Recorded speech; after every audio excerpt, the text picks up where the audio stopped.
Jay Crawford, Adam the Bull, Garrett Bush, Dustin Fox, Jason Lloyd, Tyvis Powell, plus, ba-da-da-da-da, you're loving him, Mikey McNuggets. And so many big names, it would take me hours to say all of their names. The ultimate Cleveland sports show starts now. Booyah! Welcome to the WKYC version of the Ultimate Cleveland Sports Show. I'm Jay Crawford. We're here for the next 30 minutes to talk all things Browns leading up to their Sunday matchup with Miami. Will Myles Garrett be the most impactful player on the field Sunday? We'll discuss. Thank you, Jay. I'm Adam the Bull. And what would happen if it was Baker Mayfield against Joe Flacco in the Super Bowl? We're actually not going to talk about that, but think about it for a minute. What we are going to talk about is the worst offense in the league against the worst defense in the league. What gives? We'll find out. Gee. I'm the Great Pumpkin, Charlie Brown. By the way, I will let you know, if this game goes left, could it all come crashing down? This is a must-win, and we'll talk about why. Jason? Two horrible teams and horrible weather. Let's go on Sunday.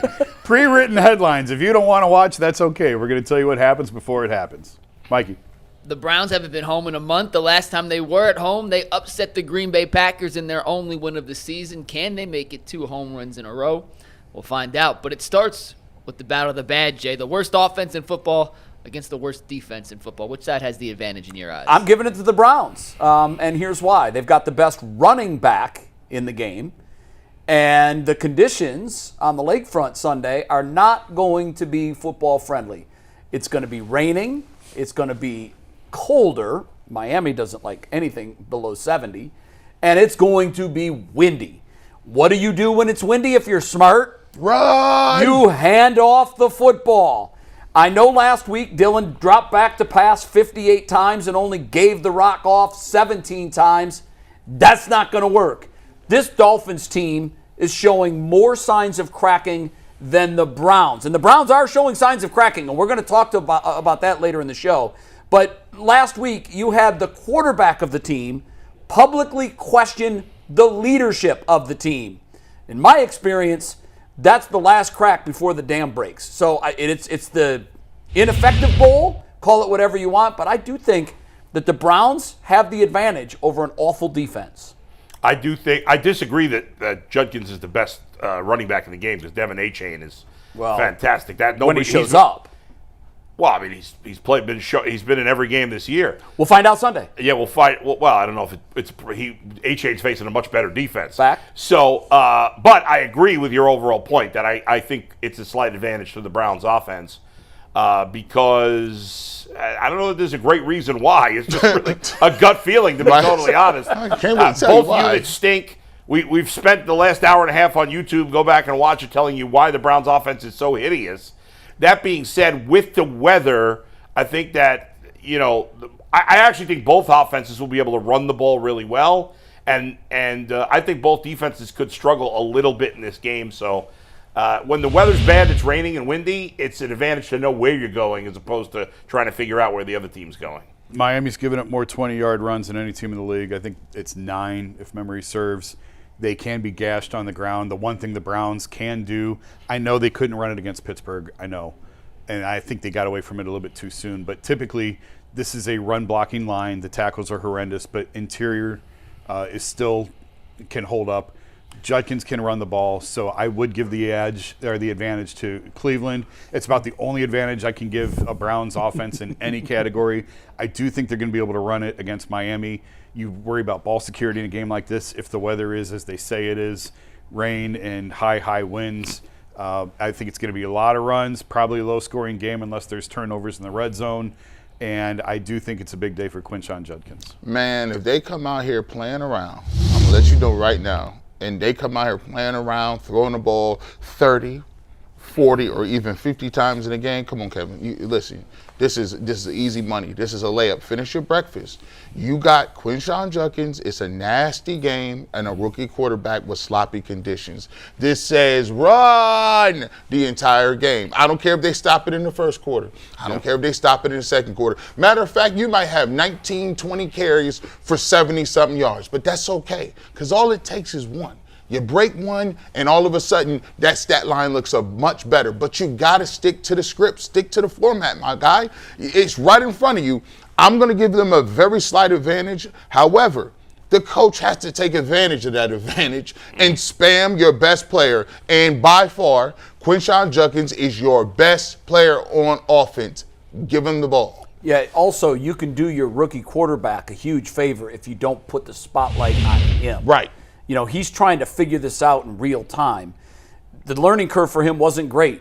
He had to start with a road game against a Minnesota team that's okay.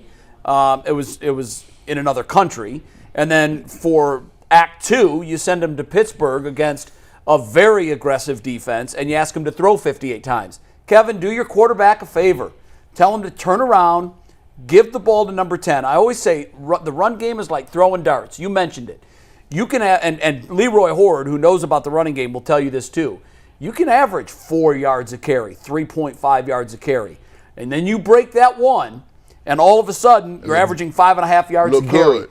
You've got to stick with it. It's like throwing darts. Eventually, you're going to find the bullseye.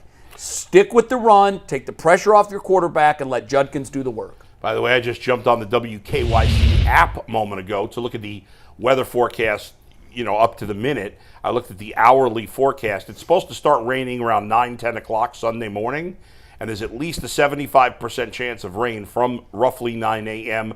to roughly 9 p.m. So It's probably going to rain the whole time, although the temperature is going to be fairly warm. It's going to be in the morning, it's going to be in the 70s. It's going to start to drop, but as of now, it's going to be 68 at the start of the game, going down to about 62 by the end of the game. That's actually advantage Miami. They play in the rain all the time down there. Yeah, they do. Yeah. They're used to the rain. I will say that the one thing that really stands out to me about the forecast is, and I asked Betsy about this specifically yesterday, she said wind will 1,000% be a huge factor. And that also plays into the kicking game. Yep. Yeah. We don't want to talk about that. All right, Myles Garrett oftentimes is the most impactful player for the Browns. Will he be the most impactful player in this football game, Bull? I'm going to say no. I think he'll be up there, but I think if we're including everybody on both teams, I'm going to go, a guy you mentioned before, and that's Quinshon Judkins. I think I'm picking the Browns. I'll say it now already, that I'm picking the Browns to win for the first time this year, and I don't have Dylan Gabriel playing particularly well in this game. I think Quinshon Judkins is going to have a monster game this week. It wouldn't shock me if he ran for 180, like crazy yards. Wow! Like I think he's going to have an absolutely huge game. I think when we come back on Monday, we'll say Quinshon Judkins is the reason the Browns won this game. And I think it's also going to be hard for Myles Garrett to have a huge impact game because I think Miami's going to run the ball a ton. Yeah. Listen. Usually, if Myles Garrett is the focal point of what you're doing, if the Cleveland Browns want to win, notably, Myles Garrett is the guy that usually does it. And I'll usually pick Myles Garrett, but this game, given the weather, I got to go with Bull. This should be a 35-40 carry. We're spamming Quinshon Judkins, and we're going to shorten the game. If the game, it's okay to play this game 9-6. It's okay.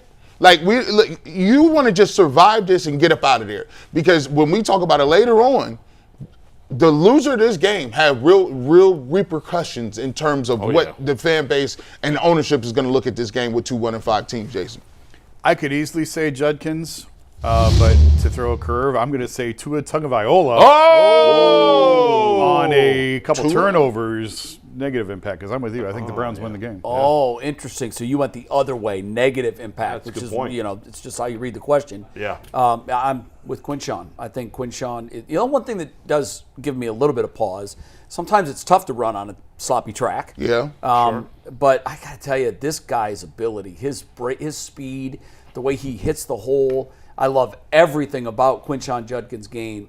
If he doesn't get, 35-40 is a lot. I want to see 25 carries. I'm with you, Bull. I think he could go over 150 yards. And what do you do when you run the ball? you shorten the game. You milk the clock. Yeah. And so Here's my bold prediction. I don't know how often this has happened, especially in modern football, but I'm going to say Quinshon Judkins runs for more yards than Dylan Gabriel throws for, and Devin Achane runs for more yards than Tua throws for. Wow. Which Okay, is that would nearly be a impossible. rarity. Crazy. Yeah. But we'll see. We mentioned it at the top of the show. First home game for this club in a month. Yeah. Looks like a much different team than when we last Oh my saw God! them. Let's list the ways they've changed. Yeah. But for Dylan Gabriel, it's the first time he won't have to. I'm not sure he had to work against the crowd to In England. to yeah. talk to his team. I don't think it was that big of a disadvantage for him. But this will be the first time that supposedly they're going to be shh when he's at work. How many people are actually going to be there?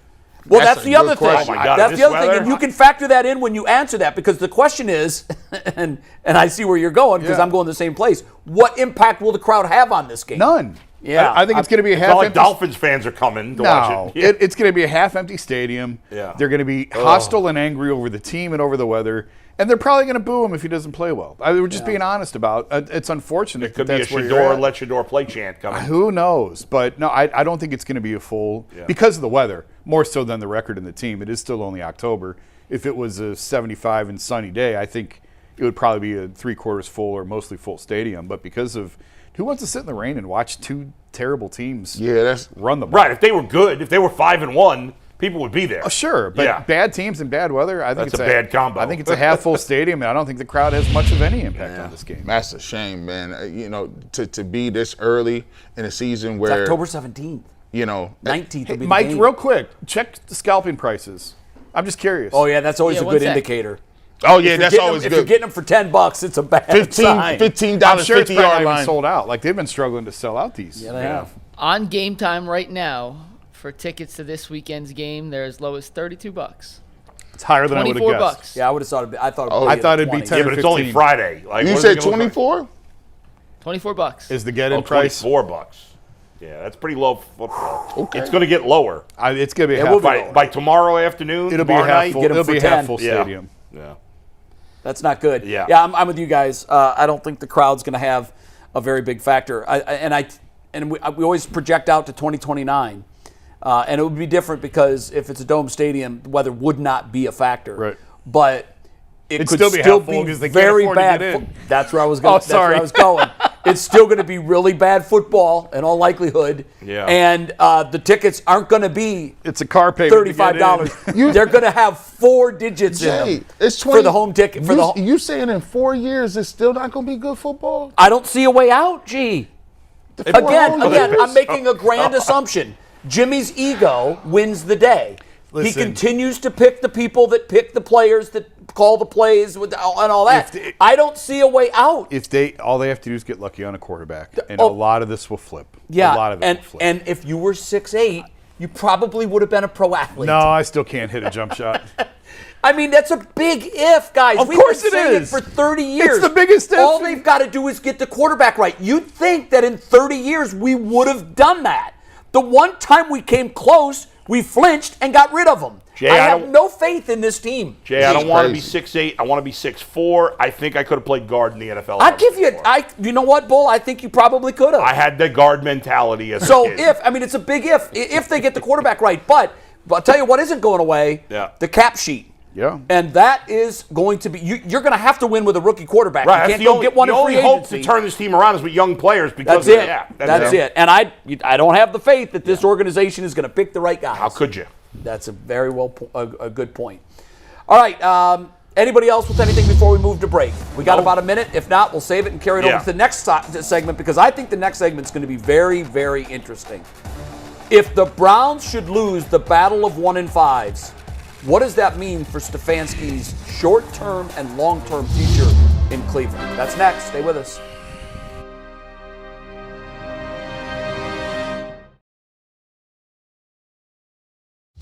Browns been there for 4 years. Welcome back to the Ultimate Cleveland Sports Show. So you can tell when a team is about to absolutely let go of the rope when players are publicly saying things like Tua said after the Dolphins' loss on Sunday. He openly questioned the team's leadership. He had to apologize to the team for that. And there's a sign that this could be happening in the Browns locker room. Listen to Grant Delpit from earlier this week. I mean, obviously it's frustrating. You do all you can do to stay together as a team. Try to get that winning feeling back. I don't even, know when it feels like, like I forgot that feeling. It's really just chasing that feeling, man, and trying to do everything you can to get that back and not turn it on each other.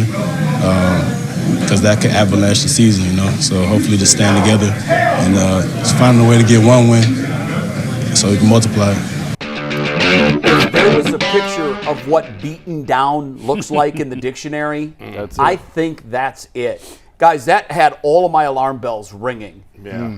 What do you make of that? And could a loss Sunday, after we're already hearing this kind of talk, to a 1-5 in your stadium, could that be the beginning of the end? Yeah, I've said since the summer, guys, you knew it was going to be a hard start. The first 6 games are brutal. You're looking at 0-6. It turns out they're 1-5. Okay, well, that's over. So now this is an extremely winnable game. So now it's time to see what you have left, and if this team is already so far gone and buried that it's already over. I made the point in the YouTube show. I started to talk about last year. I booked the flight to Washington on like Thursday before the game because I thought this might be the tipping point. And it was. We went out, and that game against Washington is when I realized, okay, this is even worse than we thought it was. And I just remember walking around the locker room and all the different people at the organization and the blank look on their face of like, okay, this is over. And it was October. It was game 5, I think, at that time. This game, to me, has that same feeling of, okay, you made it through the first 6. You knew it was going to be rough. Now let's see what you got. This one's at home against an equally bad team. Against a bad team. So if you – and of course, the weather's going to be horrendous, which is the great equalizer. Who knows how that's going to impact. But if you get blown out, not even lose, if you get blown out at home in this game, it just has that same feeling to me of the Washington game last year of – okay, this is even worse than I thought because I've been the one all along saying, just get through the first 6. Just get through the first 6. There's winnable games on the other side. Well, this is one of those games. That's a very winnable game. And how they respond is going to tell me a lot about where they're Ross at. Tucker was on the show earlier this week. He said, we're not going to lose for a month. He said that they're going to beat the Bengals. They're going to beat the Patriots. They have the bye week. And he said after that, I think he said they'd go over 500. No, I don't think so. He said the good news. I've got good news for the Browns fans. I don't think they're going to lose for the next month. Wow. I don't think it was the Dolphins, the Patriots, the bye, and the Jets. For the 3 games. And he predicted but regardless, that's the point I've been trying to make is, guys, you knew the first 6 were bad. Yeah. Just get through it. There's winnable games on the other side. But now we're going to see, like we talked about on the YouTube show, is there just too much snow over the house now that you can't even see What are they made of? This is really an intestinal fortitude game. It's easy. From our vantage point, it's easy to say they just get through it. Because these dudes is the ones out there putting their body through it. They got to go through the treatments. They got to go and figure out how I'm going to drag my body out of bed and get out there. And football is too tough of a sport. This is why I always tell people tanking does not work because the people that you have inside your locker room are the people who have the collateral damage. They're the people who have to get up and go out there. And when you when you putting everything you got into just making it to a game, and you know that you don't have an ability to even win the football game, once those losses start piling up, look at it. Greg Delpit was looking off into the sky in the left like he was just looking for something, some answer to come touch you and get you and illuminate you. He looked like he's loaded with shrapnel right now. And it ain't coming. Yeah. Ain't no help coming, bull. I know we all kind of thought, whether we liked it or not, that Kevin Stefanski was probably going to keep his job another year because if you were going to fire him, you should have fired him after last year, right? But even Jason, who's defended him the most, has said, well, if they win 1 or 2 games, I mean, he's not going to come back, if right? they go 2-15, they're blowing everybody out. So I picked the Browns. I think I picked them to go 5-12, right? Which I think most people were in that neck of the woods, okay? If the Browns are going to go 5-12, you got to beat Miami. Have to. I mean, you have 4 games on the schedule that are teams on your level. You've got the Dolphins, you got the Jets, you got the Titans, and you got the Raiders. Those are the 4 really bad teams. On the rest of the games, I don't know if you can do all the schedule now, Mike, but like the Patriots are a lot better than we thought. Well, we don't need that. Okay, so obviously you got the Ravens coming up. And Lamar should be back. Lamar will be back by then. The 49ers will get some guys back. The Bears are a decent team. They're not great, but they're decent. Bills are excellent. Steelers, we know the problems they present. Bengals, we'll see week 18. But those 4 games, the Dolphins, the Jets, the Raiders, and the Titans, you got to win at least 3 of those. I agree. If they go 2-2 or worse, and if they lose to the Dolphins, I think they will go 2-2 or worse against those 4. To me, if they lose the game to the Dolphins, especially as you say, if they get blown out, that's an indicator that this is a 2-3 win team at best. Yeah, and that's not going to cut it. Doesn't it also say to you that if that happens, Stefanski's lost the locker room? When the team lets go of the rope, I don't know what influence the head coach has on If they get blown out, I could go down that road. Then it's not just the messenger, it's the message, and maybe there is a change. I had brought up on Wednesday's show, although I haven't completely ruled it out, but I think it's highly unlikely they'll make a change at head coach.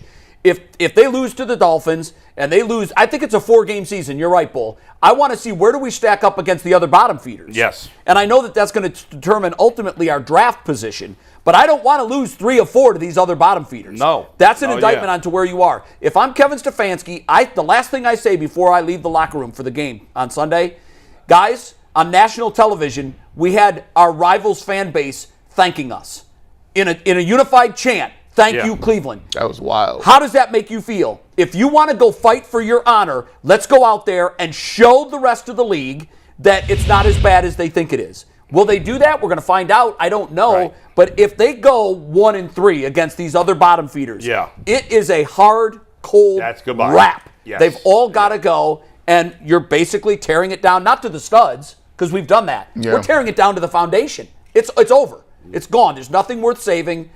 Set it on fire and move on. We're going to take a break. When we come back, it's the play out of the game before they play the game. It's our pre-written headlines. We tell you who wins. It's interesting. I have a feeling everybody we're all going the same way. It's not unanimous. It is not unanimous. Oh, and you'll never believe who picked the Dolphins.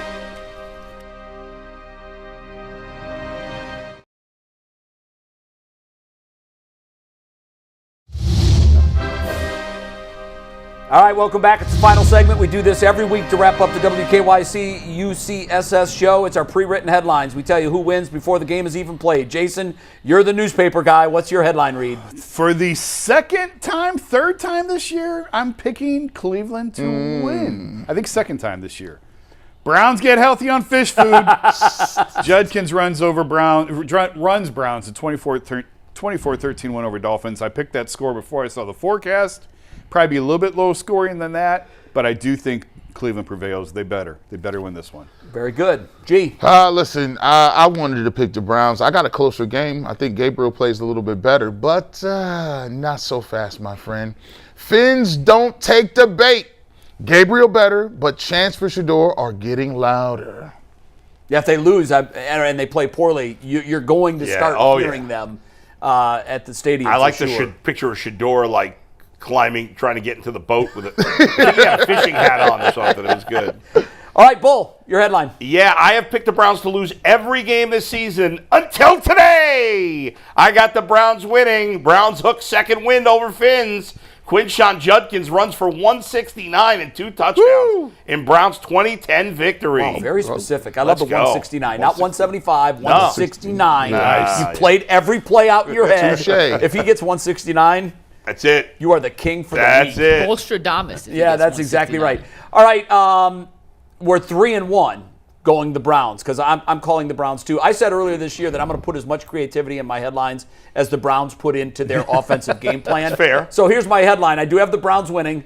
Browns offense shows signs of life. Cleveland beats the Dolphins 24-17. That's about as much creativity as I wanted to put into it. That's like 3 weeks worth of games. Now, like Jay, I wanted to change it. I wanted to say, you know what? I'd rather go 21-17 because with the offensive wind, wet track and all of that yeah. nonsense. But Maybe I think maybe Miami will fumble 3 times at the 3-yard line. Maybe. And the Browns could get 3 easy touchdowns. who knows? Mikey, what do you got? It hurts. It hurts. Wow, I 3-2. wanted to pick Miami, but nope. The Browns are pulling this out with a Lake Erie fish fry. Gabriel serves up some touchdowns. Myles delivers a side of sacks as the Browns fans finally get something to cheer about. For now. Give something? For now, right? Oh, give fans. For now. Yeah. The order number on the ticket I noticed was 45. Is there a reason for order 45? I know a lot of times. It was 95 for Myles. Oh, was it 95? 95 I for can't Myles. You know who won the World Series in 1945? 1945 was it? I know. No, I don't. Tigers. The Detroit Tigers. Why would you know that? Because until 2016, it had been the last time the Cubs were in the World Series. What does that have to do with anything? Crazy. Nothing. I have no idea where Useless we're going. facts. We just And that is went the most random completely fact off the that That we've is rails. ever the shared most- on UCSS. Mike, why did you want to pick the Dolphins? I don't understand.